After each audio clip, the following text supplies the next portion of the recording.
Cari telespettatori, ci troviamo ad Este, che è la patria delle ceramiche pregiatissime, tra le più famose al mondo, non solo nella nostra regione, per i materiali impiegati ma soprattutto per la manifattura, opere d'arte. E noi da questa cittadina centralissima nel Veneto, in provincia di Padova, ci spostiamo per scoprire dove vengono fatte le ceramiche che, ricordiamo, fin dalla preistoria hanno connotato questi territori.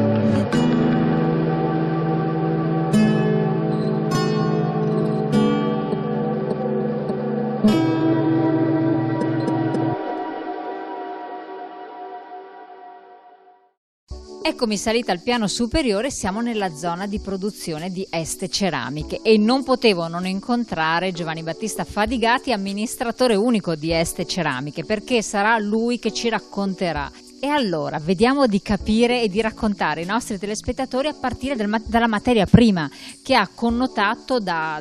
millenni questa zona. Certo, la materia prima è argilla con caolini e quarzi che viene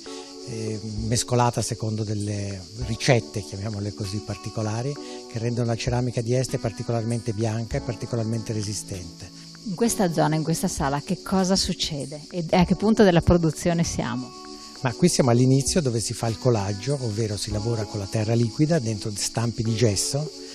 che vengono riempiti e poi vuotati. Rimane solo un piccolo strato di argilla attaccato allo stampo in gesso dopo un paio di ore,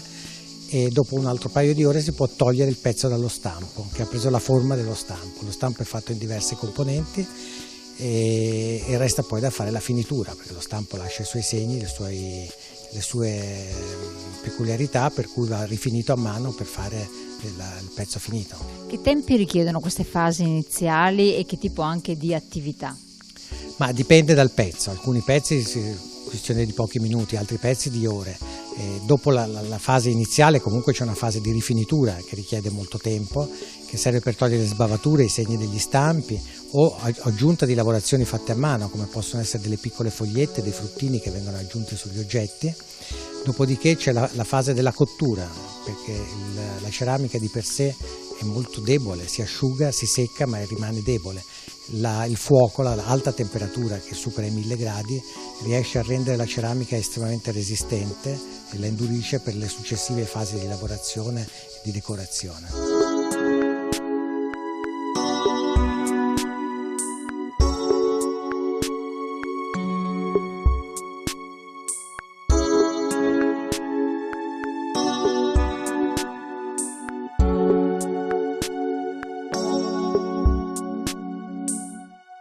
Abbiamo lasciato la zona di produzione primaria, abbiamo visto anche il forno che è una fase fondamentale, naturalmente le rifiniture che vengono fatte con perizia ed esperienza, prodotto quasi finito passa alla decorazione artistica, dove sapienti ma anche giovani mani, vediamo, si danno da fare per creare e dar vita a che cosa?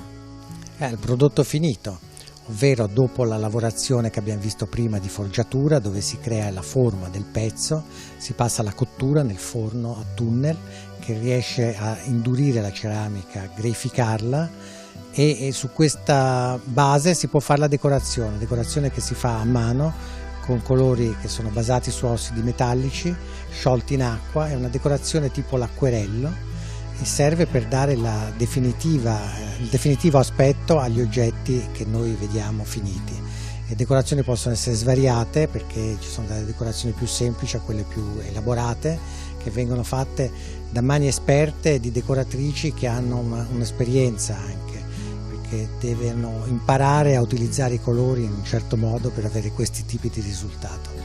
La fase successiva, perché adesso ancora vediamo che è opaca la ceramica. Certo, la decorazione si fa sul biscotto, il biscotto è opaco, dopo viene messo a bagno dentro una vetrina, che viene chiamata vetrina, che è praticamente vetro e deve rientrare in forno per la seconda cottura sempre ad altissima temperatura. Il prodotto è quasi finito perché deve essere ancora controllata la qualità, fase molto molto importante.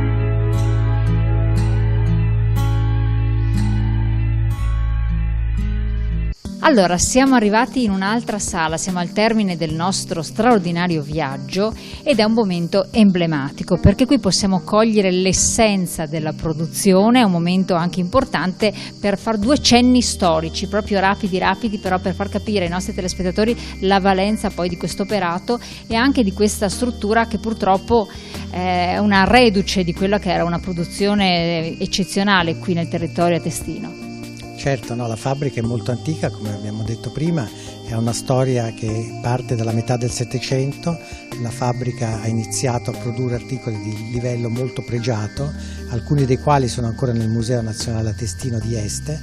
e poi nel tempo ha prodotto moltissimi altri articoli fino alla produzione più attuale, moderna, che è legata più al design, è legata alla tradizione, è legata anche a alcuni interventi fatti da persone di cultura del settore dell'architettura, del design